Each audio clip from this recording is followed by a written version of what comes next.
Depois que eu acabar, eu te dou o dia. Tá? 8h30, né?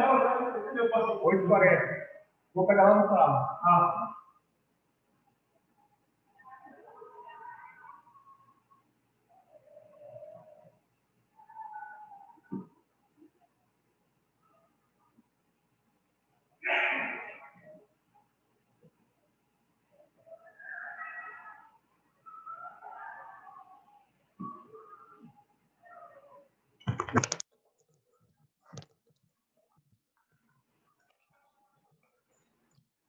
Boa noite, Deise.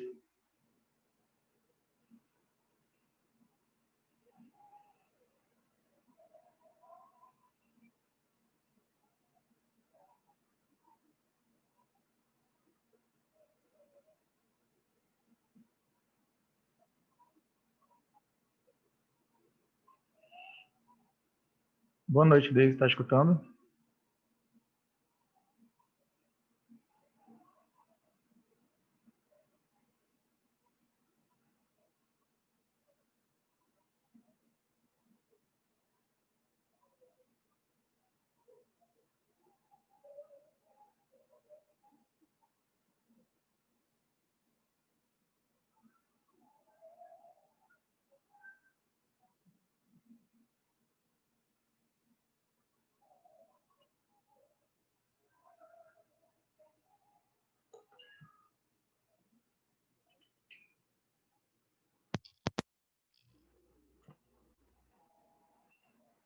Boa noite, Deise.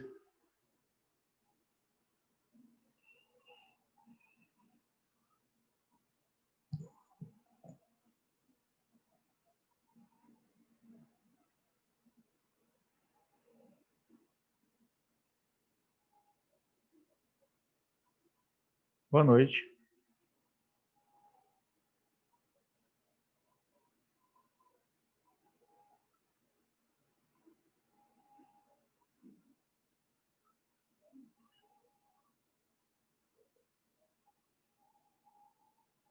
Deise, você está escutando? Alô, boa noite.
Boa noite.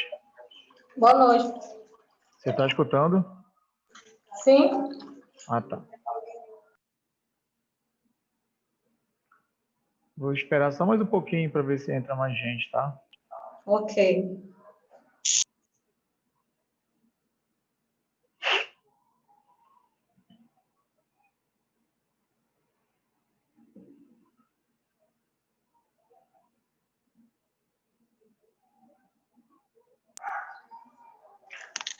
Vou enviar o link, talvez. Não sei se eles estão conseguindo. Espera aí.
Irã, Oi.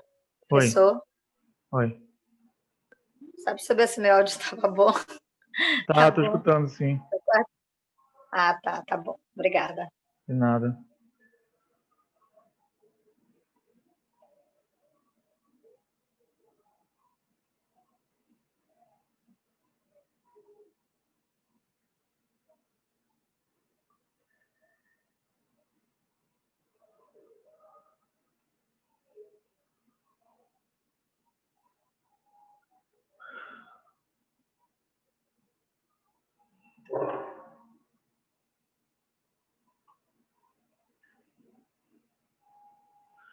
Vamos lá, gente. Então, dá início.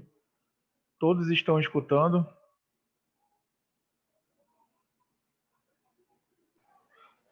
Sim. Sim? Sim, Já tá Irã. ok. Ok.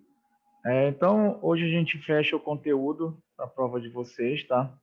Então, a gente fecha, eu iniciei essa aula na semana passada, é uma aula bem longa, então ela foi dividida em duas partes. Hoje eu finalizo falando sobre imunidade aos fungos, vírus e finalizo com os parasitas, tá? Na aula passada eu comentei a imunidade referente às bactérias. Então, a gente viu a imunidade referente a bactérias intracelulares e bactérias extracelulares. Tá? Quanto à imunidade aos fungos, então, falando um pouquinho sobre os fungos, são endêmicos, né? E, em geral, as doenças causadas por fungos são presentes através de fungos presentes no ambiente ou mesmo que estão na condição de esporos, tá? Que é um mecanismo de resistência fúngica. Esses esporos entram nos seres humanos causando doenças endêmicas. Tá? Temos infecções oportunistas. Tá? Essas infecções oportunistas provocam doença branda ou não causam doença em indivíduos sadios. Então, muitas doenças fúngicas elas têm um caráter oportunista. Tá? Então, se o indivíduo for imunocompetente, como está dizendo aqui, a doença vai ser bem branda ou mesmo não causa doença em indivíduos sadios. Tá? Então, a gente tem o exemplo da candidíase. Tá? Então, em indivíduos imunodeficientes, tá? Causa doença grave, levando até a morte. Exemplo, novamente, a candidíase. Tá? A candidíase que em pessoas imunocompetentes não causa doença muitas vezes. Já um indivíduo que é imunocomprometido, por exemplo, com uma infecção pelo HIV, pode levar até a morte. É o que diz aqui, então, uma imunidade comprometida é um fator predisponente mais importante para infecções fúngicas clinicamente significativas. Então, essa é a mensagem quando a gente pensa em fungo. Se o indivíduo é sadio, ele é imunocompetente, dificilmente vai progredir para uma doença grave. Tá? Agora, se o indivíduo for imunodeficiente, tiver um imunocomprometimento, né? Então, essas infecções fúngicas tornam-se clinicamente significativas. Tá? E essas infecções oportunistas, elas estão muito associadas com infecções pelo HIV, tá? Então, o HIV, por exemplo, lá na década de 80, quando surgiu, muitas infecções oportunistas, infecções fúngicas, surgiram a partir do início das infecções pelo HIV, lá no início da década de 80 do século passado. Então, nessas três condições aqui, co-infecção pelo HIV, terapia para o câncer ou mesmo rejeição de transplante. O que essas três condições têm em comum? Imunocomprometimento. Tá? Então, quem faz quimioterapia para o tratamento de um câncer tem o sistema imunológico comprometido. Assim como quem é transplantado, que recebeu um enxerto, ele passa a vida toda tomando imunossupressores. Esses imunossupressores também vão comprometer a imunidade do indivíduo. Fungos, nós temos fungos extracelulares e fungos intracelulares, que vivem dentro de fagócitos. Tá? Logo, as respostas imunes contra esses fungos, tanto extra quanto intracelulares, é uma combinação de respostas a micro-organismos extra e intracelulares.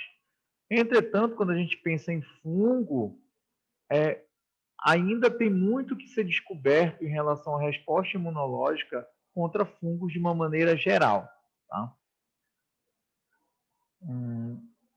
Então, como eu falei na aula passada, eu dividi por partes, né? Então, a gente inicia com a imunidade inata e depois passa para a adaptativa. Então, falando sobre a imunidade inata contra fungos, tá? As principais células são os neutrófilos e macrófagos, que são fagócitos, né? Então, são células fagocíticas. E as células linfóides inatas. Essas células aqui eu ainda não tinha comentado para vocês, mas essa sigla aqui, ILC, são células linfóides inatas. Tá? Então, são células que estão associadas à imunidade inata presente nos tecidos, tá? Que também tem uma função na resposta imune inata. Então, quando eu falo em resposta inata contra fungos, são essas três células as principais que vão tentar conter a infecção fúngica, neutrófilos, macrófagos e IL6. Tá? Então, nesse esquema aqui, a gente vê claramente uma célula dendrítica, que pode ser uma célula dendrítica ou um macrófago, né? Vejo que essa célula dendrítica ou esse macrófago apresenta receptores de reconhecimento de padrão. Tá? Então, aqui os receptores Toll-like, que você já conhece, e os receptores de lectina tipo C. Então, tanto os Toll-like quanto os receptores de lectina são responsáveis por reconhecer estruturas do fungo, tá? E a partir de então ativa-se a resposta imune inata. Tá? Então, já observou-se, por exemplo, que indivíduos que têm neutropenia, ou seja, diminuição no número de neutrófilos, eles são suscetíveis a infecções fúngicas oportunistas. Tá? Isso já foi caracterizado. Tá? Então, isso aqui mostra a importância dos neutrófilos no controle de uma infecção por fungo. Tá? Macrófagos e células dendríticas. Então, como está aqui no esquema, macrófagos e células dendríticas, via Toll-like, via receptores de lectina C, chamados de dectinas, são esses receptores que reconhecem, como eu falei, estruturas moleculares do fungo e, a partir de então, ativa-se a resposta inata. Né? Sendo que os receptores de lectina do tipo C reconhecem essas moléculas, as beta-glucanas fúngicas, que são carboidratos. Tá? Então, são carboidratos presentes no fungo que são reconhecidos por esses receptores. receptores de lectina C, conhecidos como dectinas. Então, esses receptores presentes tanto em macrófagos quanto em células dendríticas. A partir de então, esses macrófagos e essas células dendríticas, uma vez que reconheceram estruturas moleculares do fungo, ativam essas células, tornam-se ativadas, tá? E a partir de então elas começam a produzir citocinas, que vão recrutar mais neutrófilos, tá? Então vão recrutar e ativar mais neutrófilos diretamente ou via ativação de células linfóides inatas, que são residentes do tecido. Aqui a gente está vendo isso. Tá? Então, voltando aqui para esse esquema, então a gente tem aqui que pode ser uma célula dendrítica ou um macrófago. Tá? Essas células começam a produzir citocinas que vão recrutar neutrófilos. Esses neutrófilos vão para o tecido e a partir de então eles vão fazer a fagocitose do fungo que está infectando ali o tecido. Tá? Ou essas dendríticas e essas células e esses macrófagos ativados após reconhecimento do fungo pode liberar interleucina 1 e interleucina 23, que são citocinas. Tá? Essas citocinas vão ativar as células linfóides inatas do tipo 3, que por sua vez vão produzir interleucina 17 e interleucina 22, que vão atrair e ativar mais neutrófilos para o local da infecção pelo fungo. Tá? Então, veja como está falando aqui, esse recrutamento de neutrófilos para o local da infecção fúngica pode ocorrer de forma direta, tá? Ou indireta. A indireta é após a ativação das células linfóides inatas do tipo 3. Tá? Então, veja que nesse esquema está mostrando de forma bem enfática que os neutrófilos são os principais fagócitos da imunidade inata responsáveis pelo controle de uma infecção fúngica. Tá? Então, esses neutrófilos, após fagocitarem o fungo, eles vão liberar espécies reativas do oxigênio, bem como enzimas lisossomais que vão destruir com o fungo. Tá?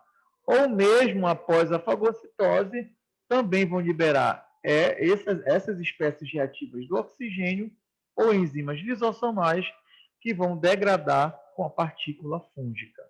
Tá? Alguns fungos, como o Cryptococcus neoformans, eles têm a capacidade de manobrar o sistema imunológico a seu favor. Como? Eles inibem a produção de citocinas. Então, eles inibem a produção de citocinas como TNF-alfa e interleucina 12, que são citocinas que ativam macrófagos. Então, como essas citocinas estão inibidas pela ação do fungo, não ativa macrófago, tá? E o sistema imune inato não responde contra a infecção. Tá? Cryptococcus neoformans também tem a capacidade de estimular a produção dessa citocina, chamada de interleucina 10, que é uma citocina anti-inflamatória. Então, vejo que o fungo está manobrando o sistema imunológico a seu favor, inibindo uma resposta inflamatória contra ele. Tá? Agora, quando eu passo aqui para imunidade adaptativa, é lembrar de linfócito, né? Linfócito T, CD4, CD8 ou linfócitos B, tá? Quando eu penso em imunidade adaptativa contra fungos, a principal resposta adaptativa contra fungos é mediada por células, tá? Aí, quando eu falo imunidade mediada por células, eu estou me referindo a linfócitos T, tá? Então, imunidade celular, linfócitos T, imunidade humoral, linfócitos B, tá? Então, essa imunidade por células é a principal resposta, é o principal mecanismo adaptativo contra fungos intracelulares, tá? Aqui nós temos alguns exemplos. Como eu falei na aula para vocês, na aula passada,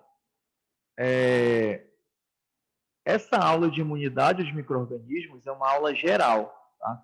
Então, descreve-se um aspecto geral das infecções por esses diferentes micro-organismos.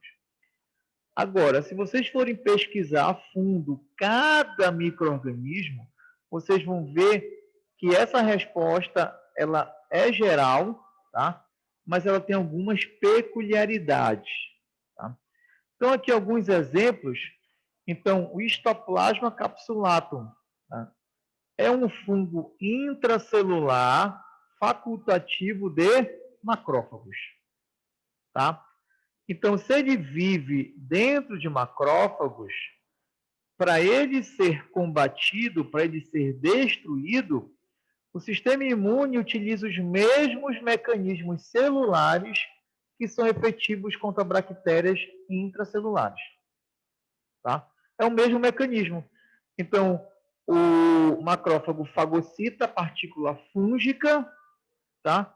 E depois libera espécies reativas do oxigênio ou enzimas lisossomais que vão degradar essa partícula fúngica, tá? Então, é o mesmo mecanismo de controle de bactérias intracelulares. Leveduras de Cryptococcus neoformans, tá?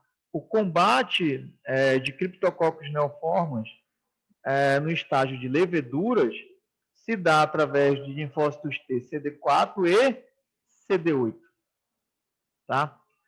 Indivíduos imunodeficientes para CD4 ou CD8 têm uma resposta ineficiente contra a infecção por Cryptococcus neoformans.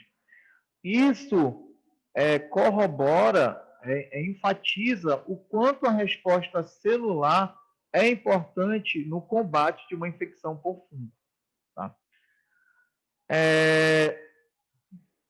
Aqui o P. gyrovese causa pneumonia, tá? É um fungo intracelular. Lembra que eu falei ainda há pouco que logo no início do surgimento das primeiras infecções pelo HIV, lá na década de 80, no início da década de 80, muitas infecções fúngicas proliferaram? Aqui é um exemplo, tá? Então, pneumonia causada por Pneumocystis gyrovese.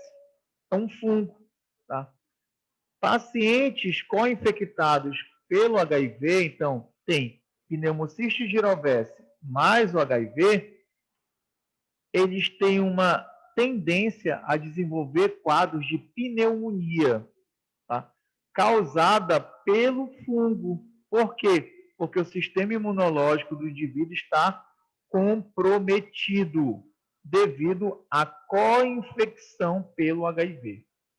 O HIV é um vírus que tem afinidade de ligação por CD4, mas afinidade de infecção por CD4. Então, o HIV infecta CD4 e destrói com CD4. Destruindo o CD4, toda a resposta celular do indivíduo fica comprometida. Aí, se ele tiver infecção pelo fungo, ele pode desenvolver quadros de pneumonia, tá? Já fungos extracelulares, eles estimulam uma forte resposta TH17.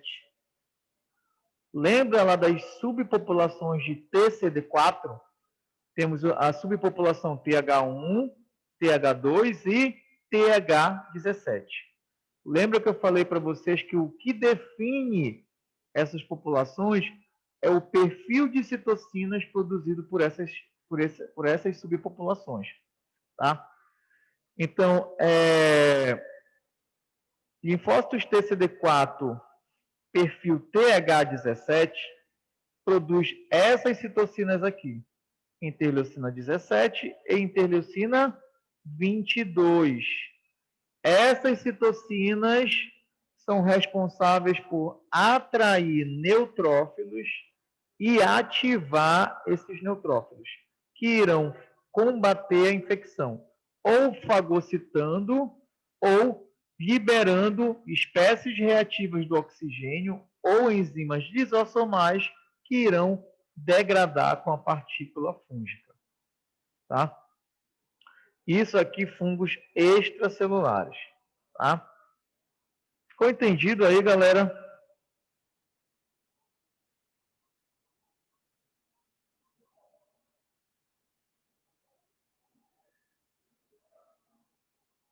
Estão tímidos? Vamos lá. Então, como eu falei anteriormente aqui nesse slide, a resposta imunológica contra fungos ela é pouco conhecida. Tá? Então, vejam, 2 slides aqui já matou. Progredindo, agora vamos para a imunidade aos vírus. Quando eu penso em imunidade aos vírus, agora sim o conhecimento já é muito mais amplo, muito mais vasto. Tá? Então, vírus são agentes infecciosos intracelulares obrigatórios.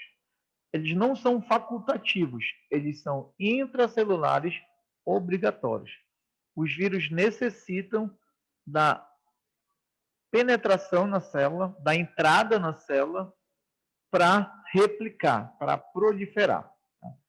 Então, eles usam componentes do ácido nucleico e a maquinaria de síntese proteica do próprio hospedeiro. Então, o vírus entra na célula, usa o material genético celular, bem como todo o aparato molecular da célula para produzir as suas proteínas. Tá? Então, o vírus entra e domina a célula a seu favor. Tá? O mecanismo de infecção pode ser através de endocitose mediada por receptor. Tá? Então, é muito comum os vírus utilizam receptores da própria célula para entrar na célula. Tá? Basicamente, todos os vírus fazem isso. Ou após a ligação a moléculas normais de superfície celular. Tá? Podem causar lesão tecidual e doença por diversos mecanismos. Tá? Então, eles podem estimular a morte da célula, que isso corresponde à fase lítica, tá? Ou eles podem estimular uma resposta inflamatória, que vai causar dano tecidual. Exemplo bem notório atualmente é a infecção pelo SARS-CoV-2.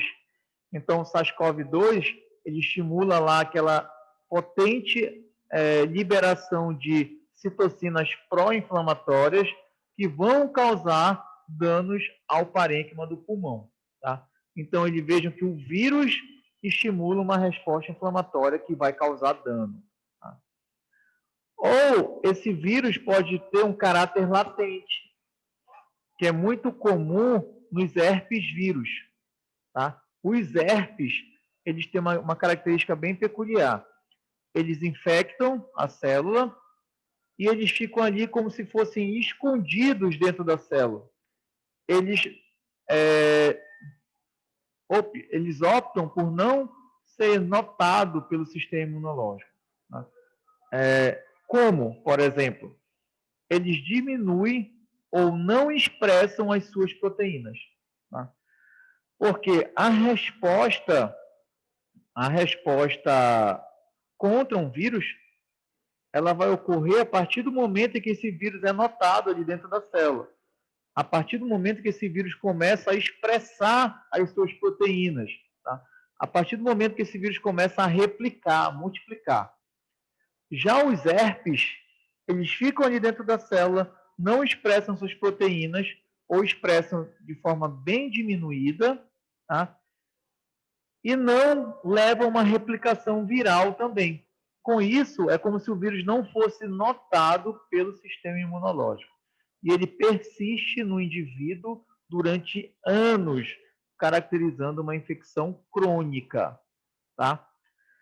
Ficou claro aí, galera, ou não?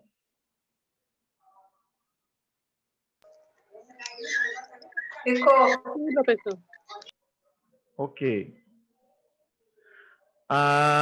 Da mesma forma, vocês, logicamente que tem o mesmo padrão, né? Então, quando eu penso em imunidade contra vírus, nós temos inicialmente a imunidade inata, que vai agir nesse controle, e posteriormente aquela imunidade mais refinada, que é a imunidade adaptativa. A imunidade inata, ela ocorre principalmente através de dois mecanismos. Tá? Produção de interferões do tipo 1, interferon alfa e interferon beta, e a ação das células NK, natural killers, que vão destruir com a célula infectada. Tá? Então, esse primeiro combate da inata se dá através desses dois mecanismos. Quando eu penso agora na adaptativa, ela se dá principalmente através dos linfócitos T CD8. Tá? Então, os CD8 eles são conhecidos como citotóxicos, lembram lá? O citotóxico, qual é a função dele? Ele vai identificar a célula infectada pelo vírus e vai destruir com essa célula. Ou mesmo essa resposta adaptativa pode ser via produção de anticorpos, tá certo? Anticorpos específicos. Sempre lembrando, os anticorpos são específicos e os CD8 também são específicos. Tá? Vejam aqui nessa cinética que aqui nesse eixo nós temos a magnitude da resposta e da infecção, tá? E nesse eixo aqui da horizontal nós temos o tempo, né? A cronologia após o início da infecção. Então vejo que após a infecção, inicialmente começa a produção de interferões do tipo 1 e posteriormente a ativação de células NK, que vão proliferar para tentar combater essa infecção. Os mecanismos da inata começam a diminuir, enquanto a infecção viral ela vai crescendo, tá? Até que ela atinge um platô e inicia a resposta adaptativa. Então, essa resposta adaptativa ela vai agir no controle dessa infecção que começa a diminuir. Então, aqui nós temos a cinética da resposta inata e adaptativa contra uma infecção viral.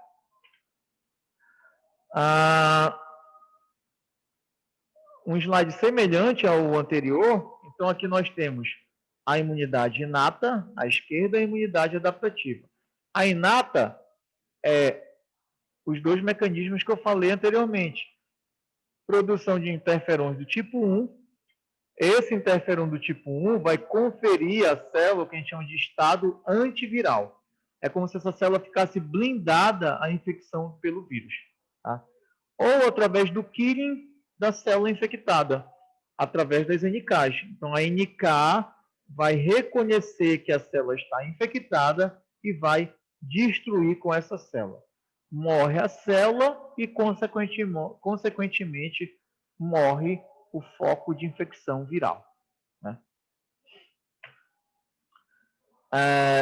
E quais são as vias de ativação para a produção de interferões? Então, vamos por partes. Vamos aqui falar sobre essa via, esse mecanismo, que é através da produção de interferon do tipo 1 para garantir o estado antiviral que blinda a célula contra a infecção pelo vírus. Então, aqui eu tenho um exemplo, a infecção pelo HIV. Então, veja que o HIV ele vai estimular uma resposta inata que vai culminar para a produção de interferões do tipo 1, interferon alfa e interferon beta. Tá?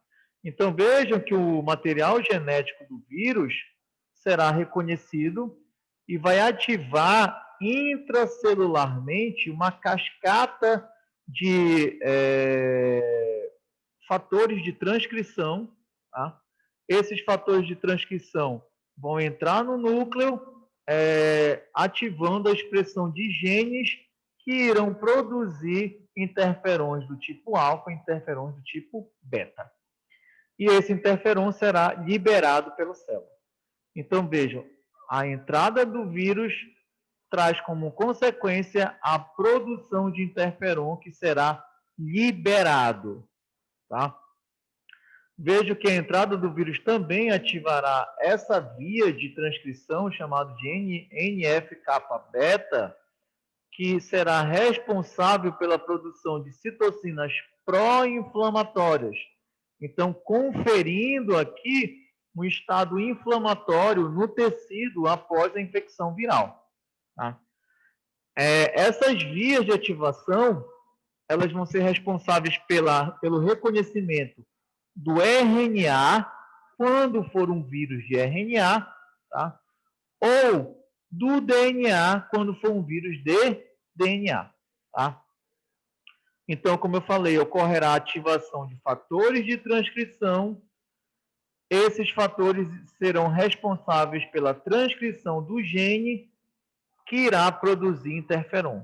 Aqui. Tá? O reconhecimento do material genético viral, lembra, o vírus tem que entrar na célula. Tá? Então, o reconhecimento do material genético do vírus será, obviamente, intracelular. Tá? Então, a célula tem receptores de reconhecimento de padrão, tá? Os PAMPs. Tá? Que receptores são esses? Os Toll-like, novamente aqui, ó, receptor Toll-like. Esses receptores que estão dentro da célula que irão reconhecer o material genético viral, se for de RNA ou se for de DNA, e ativa a cascata de produção de interferons. Sacaram aí, galera? Sacado.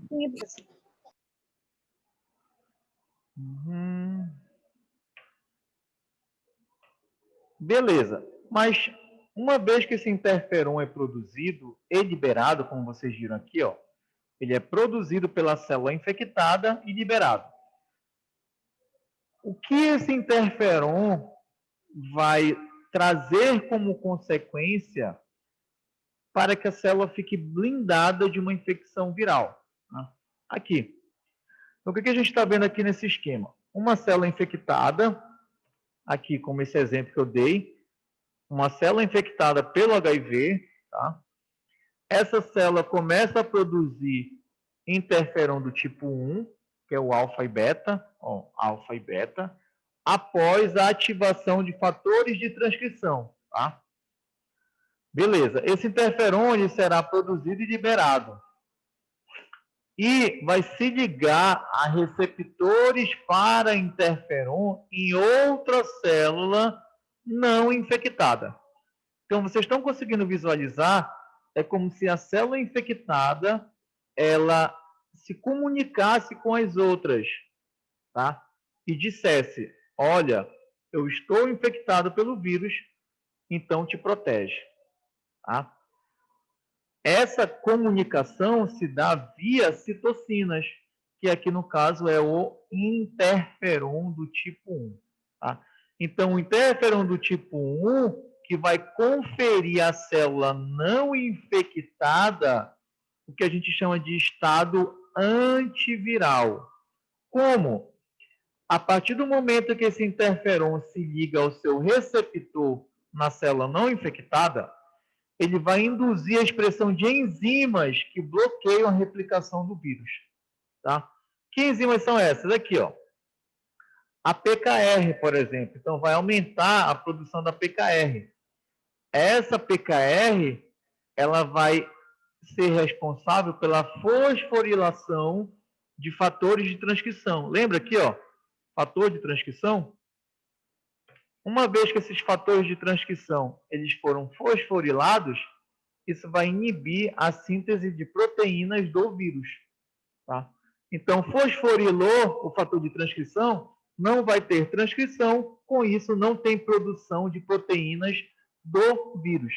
Lembra que o vírus ele utiliza o aparato da própria célula a seu favor. para produzir as suas proteínas, tá? Se o fator de transcrição está inibido, não tem transcrição, não tem produção de proteínas virais, tá? Um outro mecanismo é o aumento da oligoacintetase. Essa enzima aqui, ela é uma RNase, ou seja, é uma enzima que degrada RNA.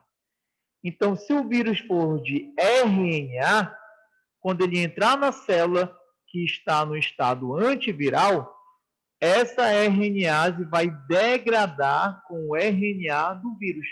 Aí o vírus não se replica, tá? Ou nós temos as GTPases, tá?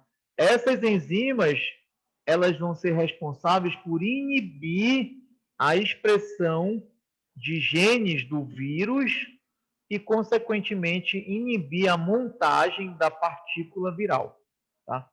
Então, o vírus a partícula viral, ela não consegue ser montada para se tornar infecciosa, tá certo? Então, galera, isso aqui, em conjunto, é o que a gente chama de estado antiviral.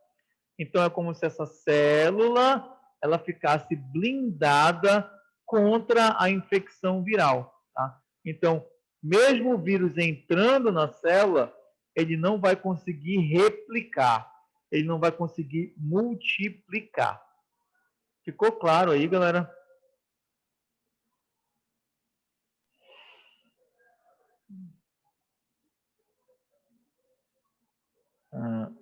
Então, Sim, professor. Então, como eu falei aqui para vocês, esses interferões, eles são produzidos por células infectadas, tá? Após reconhecimento intracelular do material genético do vírus. Voltando aqui para ficar bem na cabeça de vocês. Material genético do vírus, no caso aqui é um HIV, tá? Esse material genético será reconhecido por receptores do tipo Toll-like, que estão dentro da célula. A partir de então, ativa-se uma cascata de fatores de transcrição que vão levar à produção de interferões, tá? E esses interferões vão ter essas funções aqui na célula, tá? Esse interferon, ele tem uma ação parácrina, ou seja, vai ativar uma célula vizinha, como a gente vê aqui no esquema, tá?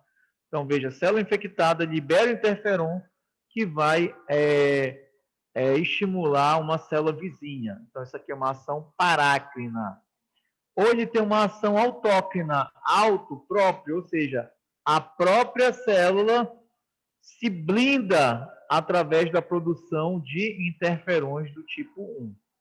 Tá?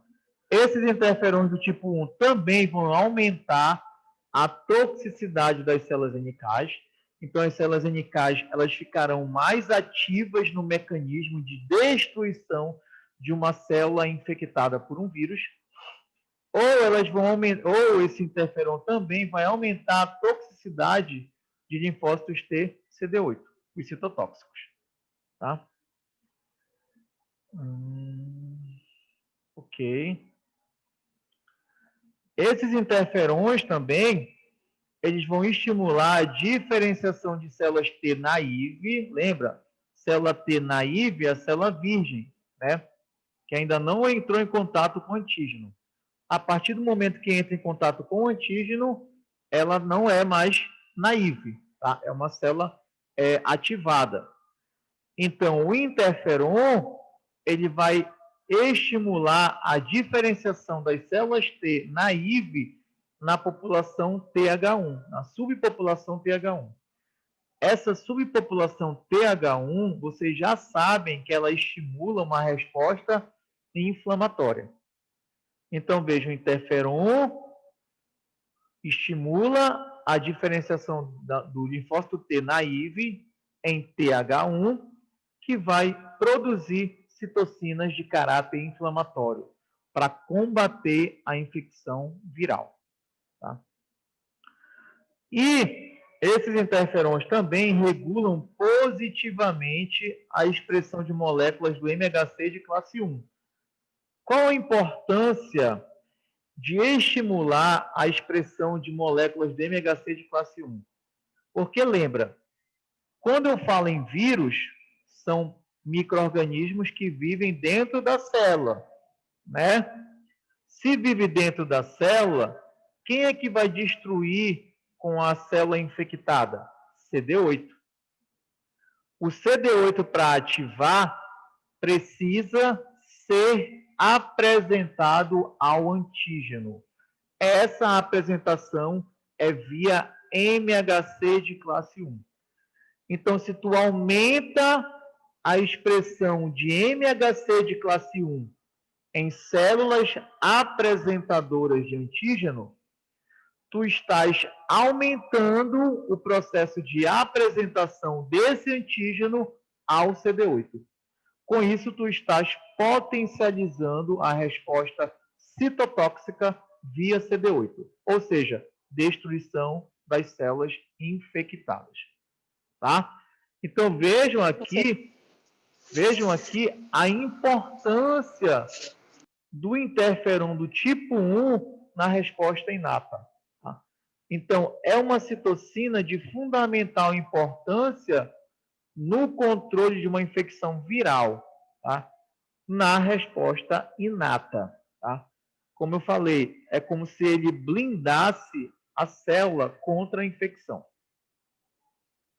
Deu para entender aí, galera?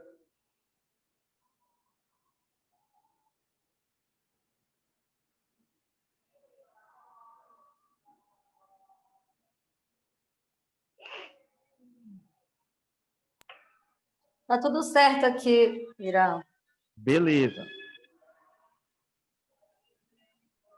MHC é complexo principal, que é major, que é principal, de histocompatibilidade. A gente viu esse receptor na primeira verificação. Então, o MHC de classe 1 é um receptor que está nas células apresentadoras de antígeno. Então, células dendríticas e macrófagos, por exemplo. O MHC de classe 1 apresenta o antígeno para os linfócitos T, CD8. Já o MHC de classe 2 apresenta o antígeno para o linfócito T, CD4. Apresenta o antígeno tanto para o CD8 quanto para o CD4, ativa essa célula. Tá? Aqui no contexto da infecção viral, como eu disse, o interferon ele aumenta a expressão de MHC de classe 1.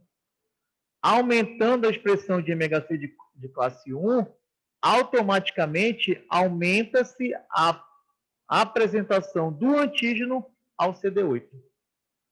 Aumentando a apresentação do antígeno ao CD8, tu aumenta a resposta via linfócito TCD8, que é o citotóxico, ou seja, vai destruir com a célula infectada. Tá? Então, MHC é um receptor presente em células apresentadoras responsável pela apresentação do antígeno aos nossos linfócitos, ou CD4 ou CD8.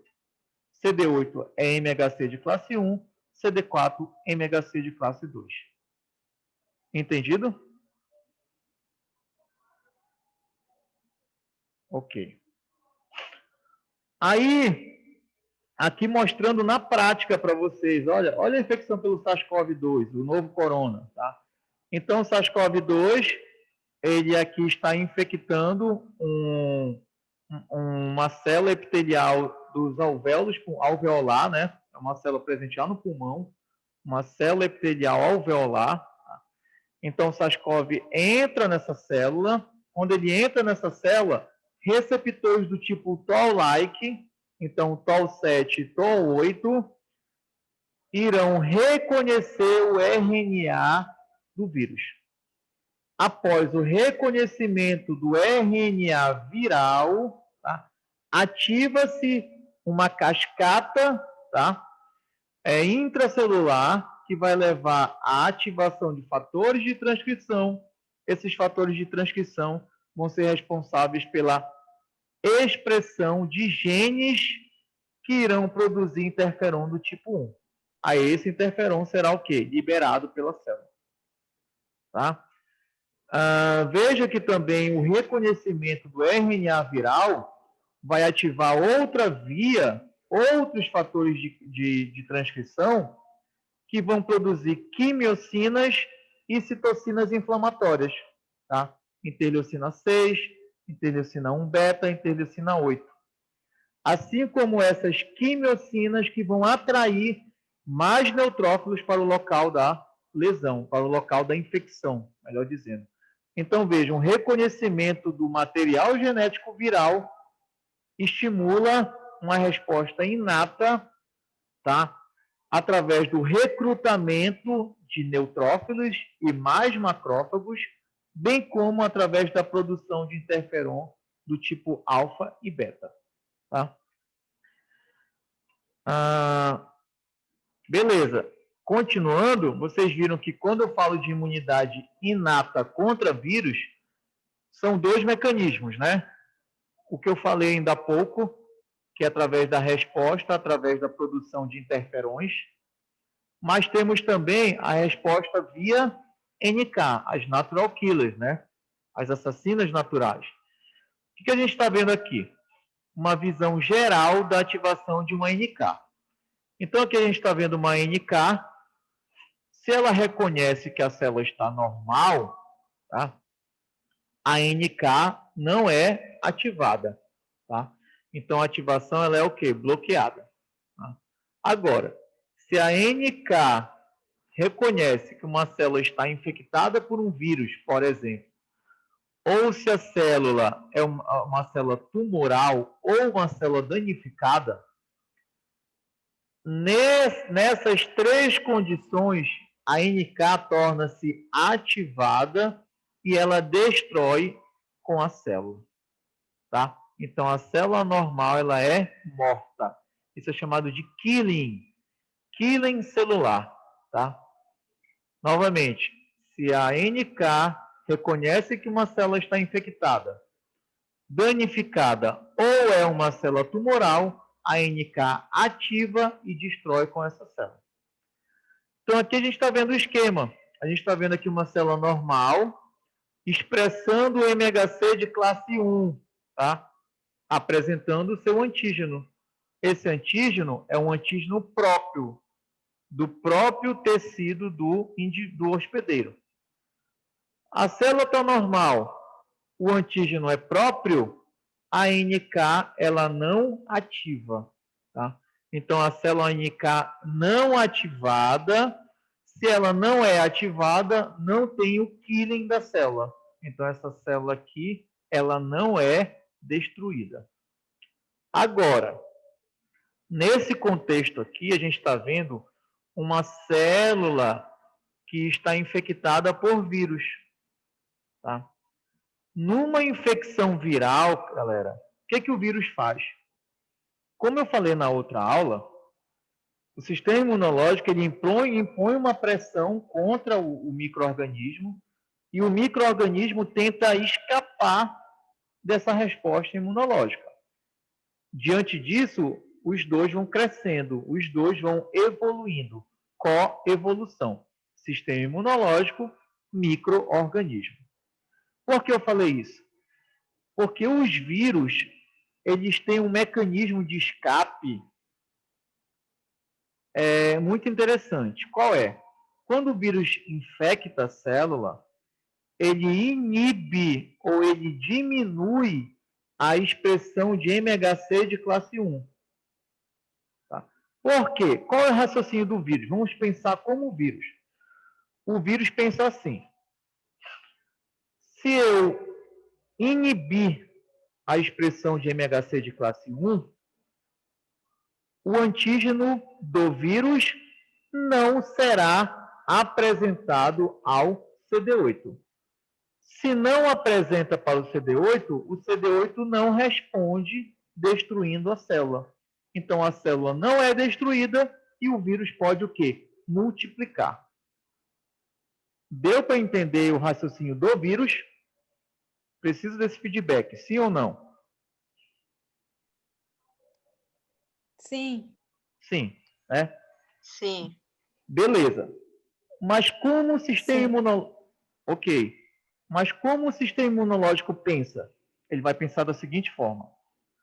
A NK, quando ela interagir com a célula infectada, ela vai notar aqui, ó, a ausência do MHC de classe 1.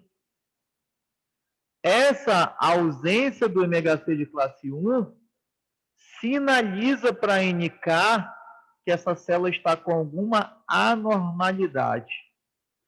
O que a NK faz? Ela ativa e destrói com a célula. Destruindo com a célula, destrói com o vírus também. Então, ela vai ser responsável pelo killing da célula infectada. Deu para entender aí o raciocínio do vírus e o raciocínio do sistema imunológico?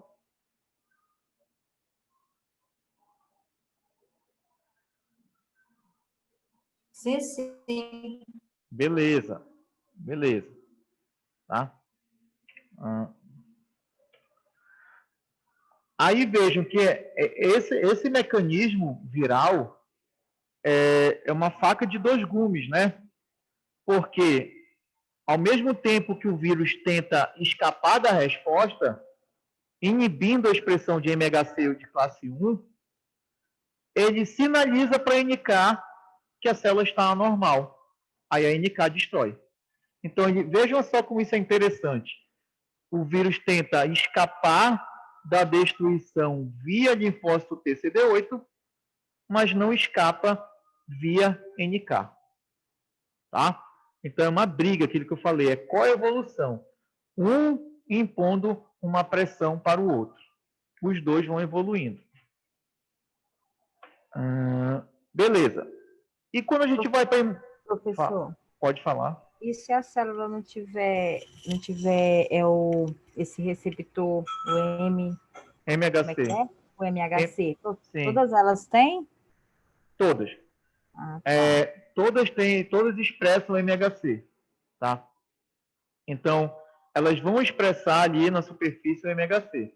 E esse MHC, ele será reconhecido pela NK.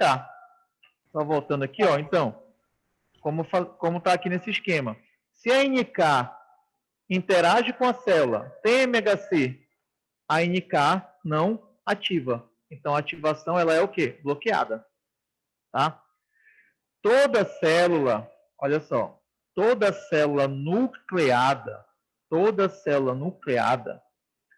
teoricamente, é uma célula apresentadora de antígeno, através da apresentação via MHC de classe 1. Novamente, toda célula nucleada, teoricamente, é uma célula apresentadora de antígeno. Apresenta o antígeno via MHC de classe 1. Apresenta para quem? Para o CD8. Então, se tem MHC de classe 1, a NK reconhece que tem e não destrói. Agora, quando ela vê que não tem, ela destrói com a célula. Nesses três contextos aqui. Numa célula infectada, numa célula danificada ou numa célula tumoral. Células tumorais também utilizam esse mecanismo para tentar escapar do CD8. Então, elas inibem ou diminuem a expressão de MHC de classe 1. Então, escapa do CD8, mas não escapa da NK. Me fiz entender? Sim, professor, obrigada. Ok. Agora, então, eu falei sobre a inata, né? Os mecanismos da inata, interferon e NK. Quando a gente vai para a adaptativa, os mecanismos adaptativos para o controle de uma infecção viral se dá via produção de anticorpos, tá? E esses anticorpos vão neutralizar o vírus, tá? Ou via aqui, ó, o CD8, que vai identificar que a célula está infectada e vai destruir essa célula. Novamente, killing da célula infectada. Então, esse killing, ele pode ser via NK na inata ou via CD8 na adaptativa. Tá? Uma observação interessante. quando eu falo no mecanismo via interferon da inata e via anticorpo da adaptativa, isso aqui protege contra uma infecção. Tá? É a proteção contra uma infecção. Agora, quando eu falo no mecanismo via NK da inata e no mecanismo via CD8 da adaptativa, a infecção já se instalou. Tá? Então, uma vez que o vírus já está dentro da célula, a infecção já está o quê? Estabelecida. Agora, tenta-se erradicar essa infecção. Então, aqui, ó, é proteção contra a infecção, porque a infecção ainda não aconteceu. E aqui, esses dois mecanismos, a infecção já está estabelecida e tenta-se erradicar com essa infecção. Ficou clara essa diferença?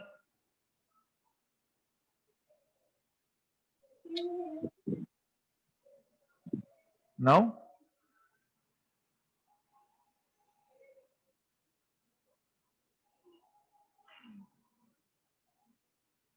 Ok.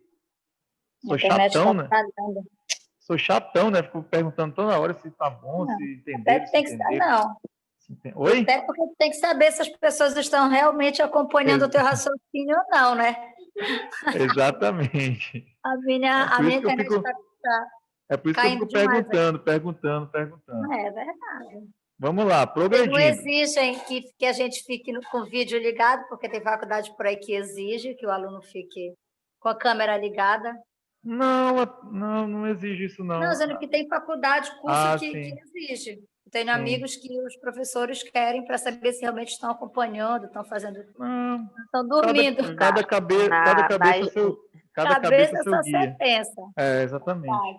Na escola do meu filho tem que ficar ligada a câmera. De criança tem que ficar mesmo. Eu estou falando de adulto, amiga minha de curso, outros cursos aí, de outras faculdades. Vamos lá. Tá bom. Então, vamos mergulhar agora na imunidade adaptativa contra vírus. Vou só ouvir. Então, vamos mergulhar agora na imunidade humoral. Imunidade humoral, produção de anticorpos, tá? Produção de anticorpos vai agir na neutralização do vírus. Então, se vai neutralizar o vírus, é porque o vírus ainda não entrou na célula. Deu para entender isso? Aqui. Exemplos. Infecção pelo SARS-CoV, novo corona. Então, o novo corona, ele utiliza um receptor celular, o receptor chamado de ACE. Enzima, deixa eu ver, só relembrar aqui, eu esqueci realmente. Nem está aqui. Daqui a pouco eu lembro. ACE.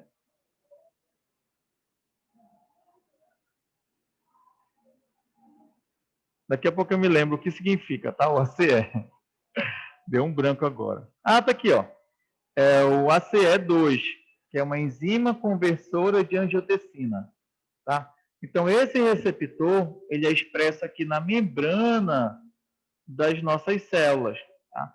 O SARS-CoV-2 utiliza esse receptor celular para entrar na célula, como a gente está vendo aqui, tá? Mas aqui nesse esquema, o que a gente está vendo? Tá? Anticorpos, ó, 1, 2, 3. Então, anticorpos que se ligam a proteínas do SARS-CoV-2, impedindo que ele se ligue ao receptor celular. Se o vírus não se liga ao receptor, ele não tem a capacidade de entrar. Então, isso aqui é uma função neutralizante. Tá? Então, essa função neutralizante dos anticorpos, ela ocorre no estágio extracelular do vírus. Ou seja, quando o vírus ainda não entrou. Tá? Então, em que contexto pode acontecer? Numa infecção inicial, então, logo no início da infecção, quando os vírus estão tentando entrar na célula, ou quando o vírus já entrou na célula, multiplicou dentro dessa célula e saiu da célula por brotamento, buscando a infecção de outras células. Tá? Então, quando o vírus sai, tá? Isso está ocorrendo uma disseminação da infecção. Nesse momento, esses anticorpos podem neutralizar essas partículas virais, impedindo que outras células sejam infectadas. Ficou claro isso aí? Então, o anticorpo impede a fixação do vírus à célula hospedeira, impedindo a sua entrada. Sim ou assim? Positivo ou negativo? Positivo. Ok. Aí eu vou mostrar para vocês alguns mecanismos, como eu falei. Essa aula ela é geral. O que eu busquei? Trazer alguns exemplos mais específicos para vocês observarem como funciona. Tá? Então, aqui nós temos um exemplo da resposta. Opa! Aqui nós temos um exemplo da resposta contra a infecção por rotavírus, que é um vírus entérico que causa diarreia, quadros diarreicos, não é isso? Então, o que a gente está observando? Que a presença do vírus leva à produção de anticorpos de classe IgA, que são aqueles anticorpos que eu falei para vocês na primeira verificação, responsáveis pela proteção de mucosas. Tá? Então, são anticorpos de mucosa. Então, vejo que esse anticorpo de classe IgA, ele é específico para a partícula do rotavírus, aqui no caso. Então, o anticorpo está tentando bloquear a entrada do vírus à célula hospedeira. Tá? Então, são anticorpos neutralizantes. Que, no caso do rotavírus, são anticorpos específicos contra essa proteína, chamada de VP4. Tá? É uma proteína estrutural, tá? Da partícula viral. Então, o anticorpo ele vai se ligar ou a VP4 ou a VP7. Novamente, são proteínas do rotavírus. Se ligou a VP4 ou a VP7, a partícula viral não consegue entrar na célula hospedeira, não consegue infectar essa célula. Então, inibe a ligação e penetração do vírus à célula.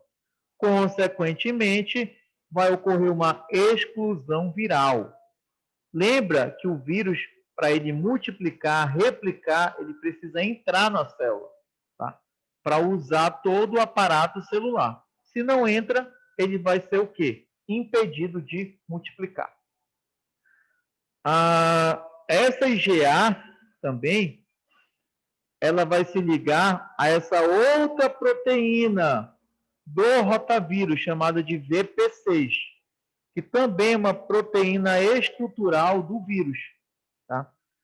Quando o IgA se liga a VP6, isso vai levar à inibição da replicação do vírus intracelularmente. Tá? Então, outro mecanismo da resposta humoral para impedir a replicação do rotavírus na célula. Então, vai se ligar a VP6. Mas, esses anticorpos também, eles têm a função neutralizante contra toxinas produzidas pelo vírus. Então, olha só como é interessante isso.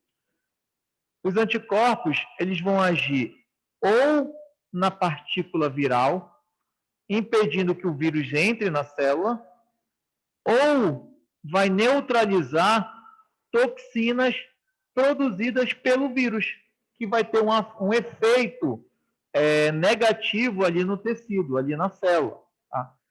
Aqui, esses anticorpos de classe IgA vão se ligar a essa toxina, chamada de NSP4, que é produzida pelo rotavírus. Essa enterotoxina, ela causa os quadros diarreicos característicos do rotavírus, da infecção pelo rotavírus. Tá? Aí, se o anticorpo se liga a essa enterotoxina, ele bloqueia a ação dessa toxina viral. Tá? Então, vejam aqui, olha esse exemplo como é interessante. No caso do rotavírus, o sistema, a resposta humoral, ela tenta de várias formas agir ou no vírus ou no produto viral. Aqui, outro exemplo na prática, infecção pelo H7N9, que é o vírus da influenza viária. Tá? O que ele faz? Também tem anticorpos que neutralizam ou a infecção viral, tá? Aqui, ó. Então, o que a gente está vendo aqui? Partículas do H7N9, que busca a infecção de uma célula suscetível. Tá? Se não tiver uma resposta via anticorpos neutralizantes, o H7N9 entra na célula e destrói com essa célula. Tá? Então, aqui, ó, sem anticorpos neutralizantes. Agora, quando tem anticorpos neutralizantes, esses anticorpos se ligam à partícula viral, impedindo que ele entre. Aí a célula não fica o quê? Infectada. Ou tem outro mecanismo que vocês também já viram comigo na primeira verificação, que é a citotoxicidade mediada por células dependente de anticorpos, a ADCC. O que acontece? Aqui eu tenho uma célula já infectada pelo H7N9. Como eu disse, o vírus vai utilizar todo o maquinário celular a seu favor para produzir novas partículas virais. Assim ele se multiplica. Nesse contexto, algumas proteínas do próprio vírus, elas são expressas na superfície da célula infectada. Aqui no caso é a hemaglutinina, tá? Esse H é de hemaglutinina. Então essas hemaglutininas, elas ficam expressas aqui na membrana da célula infectada. Temos anticorpos específicos para essas hemaglutininas. Então, como a gente está vendo aqui, um anticorpo de classe IgG se liga especificamente a esse antígeno que é a hemaglutinina. A partir do momento que o anticorpo se liga à hemaglutinina, o anticorpo está marcando essa célula. Está dizendo, essa célula está infectada. Nesse contexto, chega a NK com o seu receptor FC, se liga à região FC do anticorpo, a partir de então, a NK libera os seus grânulos, que vai levar à morte da célula por apoptose. Tá? Então, isso aqui é outro mecanismo, tá? Também que depende da presença de anticorpos. Então, ele pode ou neutralizar ou estimular a destruição da célula via citotoxicidade mediada por células dependente de anticorpo. O outro contexto aqui de destruição de uma infecção viral se dá através do CD8. Tá? Voltando, aqui, ó, CD8. Então, eu falei sobre os anticorpos, tá? Agora, CD8. O CD8 vai agir a partir do momento em que essa célula já está infectada, tá? Então, a eliminação do vírus já residente na célula, o principal mecanismo é através do linfócito T CD8, da adaptativa. Tá? Então, a principal função fisiológica de um CD8 é a vigilância contra a infecção viral. Tá? Então, o citotóxico, ele fica monitorando as nossas células se tem uma infecção viral. Se identifica que tem uma infecção viral, destrói com essa célula, destruindo automaticamente com os vírus. Então, eles vão reconhecer os antígenos do vírus via MHC de classe 1, como eu havia falado para vocês. Os antígenos virais serão apresentados ao CD8 via MHC de classe 1. Tá? A partir do momento que ocorre o reconhecimento desses antígenos virais, nós temos o killing das células infectadas, a destruição das células infectadas. Tá? Esses CD8 também, eles são responsáveis por ativar nucleases em células infectadas. Essas enzimas, chamadas de nucleases, vão degradar com o material genético do vírus. Tá? Então, veja, o CD8 destrói com a célula, mas também estimula que a célula infectada destrua com o material genético do vírus. Destruindo com o material genético do vírus, o vírus não multiplica. Tá? O CD8 também estimula a produção de interferon gama. O interferon gama é uma citocina que vai ativar macrófagos e neutrófilos. Isso vai ter uma atividade também antiviral. Tá? Mas a própria resposta via CD8 causa dano tecidual. Então, em algumas infecções virais, como por exemplo, hepatites, o dano causado ao fígado não é nem pela ação do vírus, e sim pela resposta via linfócito TCD8. Tá? No caso aqui da hepatite B. Tá? Então, no contexto da hepatite B, tá? Olha só como isso é interessante aqui. Já foi caracterizado que pacientes com hepatite B que têm quadros de imunocomprometimento, ou seja, o sistema imunológico está debilitado, nesses pacientes a hepatite não evolui, tá? Então eles não desenvolvem a doença. Eles tornam-se somente transmissores. Por que isso acontece? Como o indivíduo tem um imunocomprometimento, ele não tem resposta via CD8. Se não tem resposta via CD8, não tem dano tecidual. Tá? Por quê? O vírus da hepatite B, em si, não destrói com hepatócito. O que destrói com hepatócito, como eu disse, é a resposta via CD8. O CD8 identifica que o hepatócito está infectado pelo vírus da hepatite B e destrói com esse hepatócito. Agora, olha só, esse é algo contraditório na resposta. O indivíduo que tem um sistema imunológico comprometido não desenvolve a hepatite B. Ele apenas transmite a infecção. Agora, o indivíduo que tem um sistema imunológico competente, olha só o que acontece. Ele tem um grande número de linfócitos TCD8 numa hepatite ativa aguda e crônica.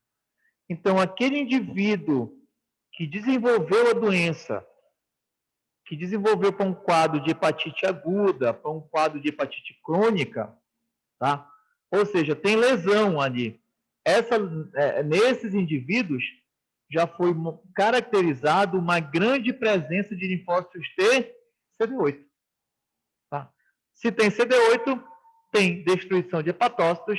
Se tem destruição de hepatócitos, tem lesão. Tem um quadro de hepatite ativa, aguda e crônica. Deu para entender essa contradição aqui? Irã? Oi. Só tem hepatite B? Não, tem outra, né? Tem A, tem B, A, né? tem B, tem C, tem D, né? que é a delta, conhecida como delta, tem vários. Eu viajei agora. Obrigada. Tá? Aí olha só aqui também, no contexto da infecção pelo SARS-CoV-2. O que a gente está vendo aqui? Uma célula infectada pelo novo corona, né? O antígeno do SARS-CoV está sendo apresentado via MHC de classe 1 para o CD8. Aí o CD8 destrói com a célula. Então veja aqui, novamente, o dano causado ao parênquima pulmonar, ele ocorre devido à ação da resposta via CD8. Tá? Aqui outro exemplo. Tá? Então, CD8 reconhece e elimina a célula infectada pelo SARS-CoV-2. Aqui. Célula aqui normal, célula normal. Célula infectada, destruída pelo CD8. Beleza. E os mecanismos de evasão? Tá? O que eu descrevi é a resposta contra o vírus. Mas o que o vírus faz para escapar dessa resposta? Temos algumas situações. Primeiro, ele pode alterar seus antígenos, tá? E, portanto, eles deixam de ser alvos das respostas imunes. Lembra que a resposta adaptativa ela é específica contra um determinado antígeno. Se o vírus muda o seu antígeno, essa resposta imunológica não reconhece mais. Isso é muito claro no influenza, o vírus que causa gripe. Isso é muito claro em vírus de RNA. Vírus de RNA, conforme eles vão se multiplicando, eles têm uma alta taxa de mutação. Tá? Essas mutações vão levar à produção de antígenos diferentes. Isso engana a resposta imune. Tá? Então, olha só aqui no caso do influenza. O influenza humano é o influenza. Vamos já olhar para o influenza. O influenza é um vírus de RNA, então alta taxa de mutação. E para piorar, galera, ele é formado por 8 segmentos. 8 segmentos de RNA. O que a gente tem aqui? O vírus influenza humano e o vírus influenza aviário. Para complicar mais ainda para o nosso sistema imunológico, esses dois vírus podem sofrer o quê? Um processo de recombinação. Tá? Então, esses segmentos eles podem se recombinar, formando um novo vírus. Tá? Então, aqui uma nova cepa do influenza humano. Essa nova cepa não vai ser reconhecida pelo nosso sistema imunológico. Deu para entender esse mecanismo de escape aqui, muito interessante?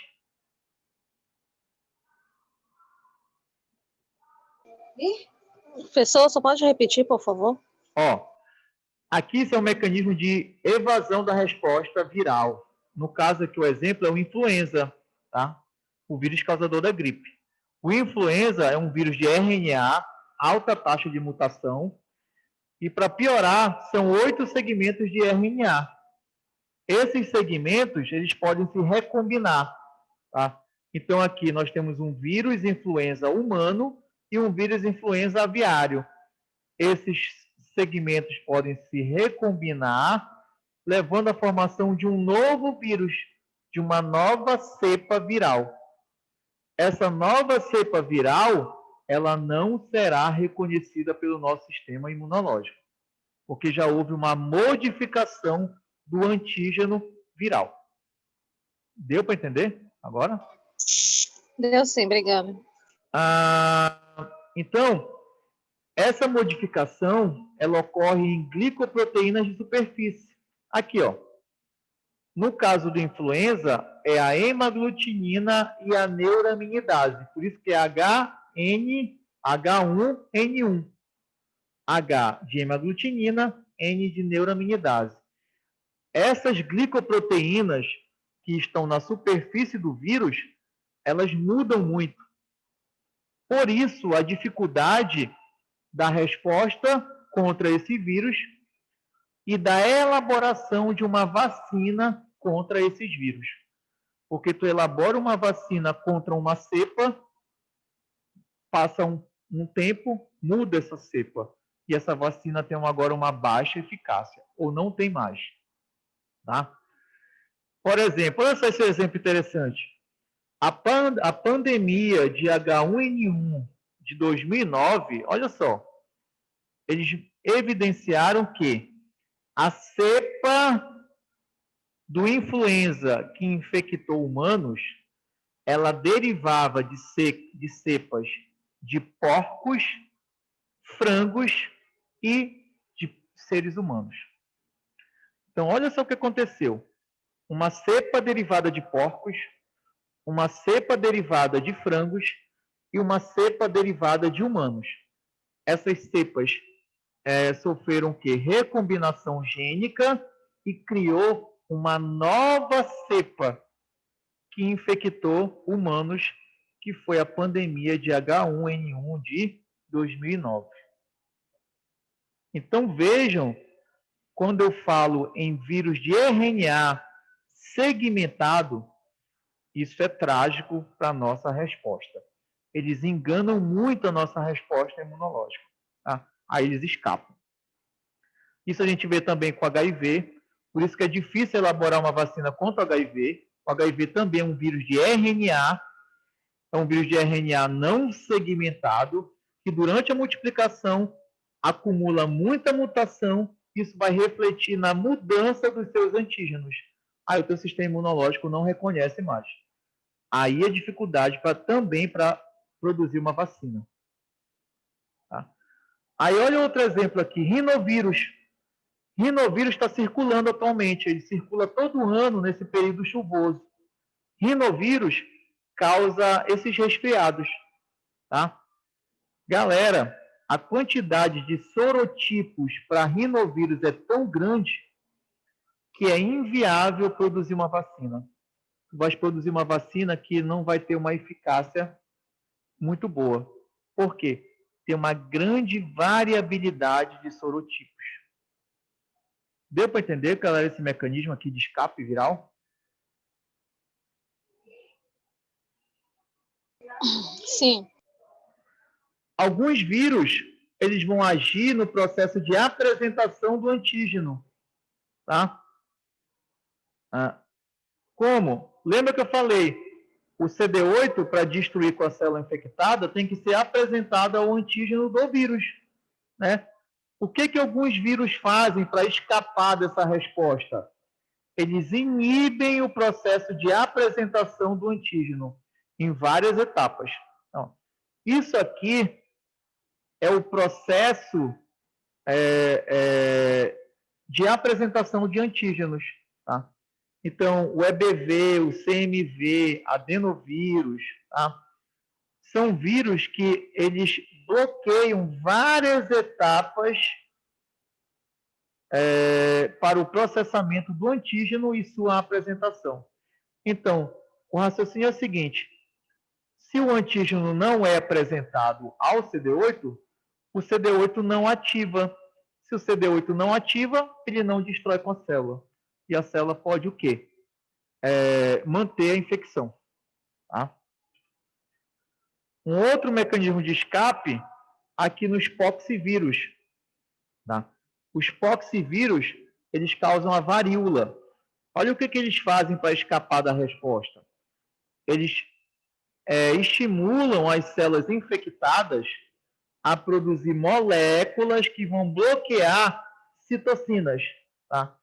Então, o vírus, poxivírus, entra na célula. Quando está dentro da célula, ele diz para a célula, olha, célula, produz algumas moléculas que vão bloquear a ação de interferões, de TNF, de interleucina 1, de interleucina 18 e de quimiocinas. Ou seja, são citocinas e quimiocinas que vão ativar a resposta contra o vírus. Só que essas citocinas e essas quimiocinas estão bloqueadas. Tá? Outro mecanismo aqui tem a ver com o vírus Epstein-Barr, o EBV, que causa mononucleose. Olha só o que ele faz. Ele produz uma proteína semelhante à interleucina 10. A interleucina 10, galera, é uma citocina anti-inflamatória. Então, se tem citocina anti-inflamatória, não tem inflamação. Aí o EBV ele faz isso. Ele produz uma proteína que é homóloga à interleucina 10, ou seja, é parecida com a interleucina 10. Se é semelhante à interleucina 10, ela vai inibir a resposta inflamatória. Ela vai inibir macrófagos e células dendríticas. Aí tu não tens uma resposta inflamatória, com isso o vírus pode continuar ali dentro da célula. Tá? um outro mecanismo que é chamado de exaustão, tá? Que é a falha das respostas via citotóxicos devido à exaustão dessas células. Tá? O que a gente tem aqui? Um CD8 naive, virgem, né? Ele é apresentado aos antígenos virais e agora torna-se um CD8 ativado. Esse CD8 ativado, ele vai reconhecer a célula infectada e vai destruir com essa célula. Tá? Então, esse mecanismo eu já descrevi para vocês. Tá? É um mecanismo normal de destruição de células infectadas por CD8. Nesse mecanismo chamado de exaustão, que é típico de infecções virais crônicas, o sistema imunológico ele fica ativado via CD8 durante muito tempo. Isso vai levar à exaustão dessas células. Então, aqui, ó, com isso, nós vamos ter uma proliferação diminuída do CD8, tá? Reduz a produção de interferon gama e reduz a atividade citotóxica do CD8. É como se o CD8 não conseguisse ter mais força para responder contra a infecção, uma vez que essa infecção ela é persistente, ela é crônica, tá? Então, esse mecanismo aqui de exaustão contribui para a cronicidade de algumas infecções virais em seres humanos, como a infecção pelo HIV ou mesmo pelo vírus da hepatite C. Mas, ao mesmo tempo, olha só como é interessante, ao mesmo tempo que o CD8 não tem força para controlar a infecção, tu também não tem o quê? Dano ali no tecido. Porque se o CD8 não ativa, ele não destrói com a célula. Se não destrói com a célula, não tem dano. Tá? Então, isso atenua, diminui o dano tecidual em infecções virais crônicas. Por isso que infecções pelo HBV, o vírus da hepatite B, o dano tecidual ele é muito tardio. Então, o indivíduo tem infecção e depois de muito tempo que ele começa a manifestar algum tipo de lesão, alguma consequência clínica. Por quê? Porque o CD8 não tem o quê? Força para reagir. Tá? Ele entra nesse mecanismo de exaustão. Tá? Prolifera pouco e pouca atividade citotóxica. Tá? Galera, eu vou parar por aqui. Essa aula realmente é longa. Né? Na imunidade contra os parasitas. Tá certo? Eu posso explicar para vocês em outro contexto. Tudo bem. Tá? E aí? Deu para entender aí imunidade contra vírus, contra fungos? O que vocês acharam? Muita informação? Como sempre, né? Para variar. Mas é boa a tua aula, a tua, da Nayara. Eu gosto muito, eu gosto dessas matérias. Eu adoro a Kemel, adoro o Jefferson, mas eu não gosto muito da matéria deles. Mas a tua e a da Nayara eu amo. É porque da professora Nayara é micro, não é isso? É, micro, ótimo, perfeito. Então, semestre. elas se contemplam, acabam se contemplando. É que nem no primeiro semestre, quando era com a Tati, com a... Ai, meu Deus, com a Tati, com aquela baixinha lá. Com a... Sara. Sara? Sim. Sim. A Sara e a Tati. Histologia e anatomia. Isso, exatamente. Exatamente. Dá para associar bacana. Beleza, então, galera. Beleza. Até semana que vem, né? Boa noite. Tchau. Boa noite para vocês. Tchau, tchau. Se tiverem dúvidas, podem perguntar. Nós estou aqui. Beleza. Tchau, tchau.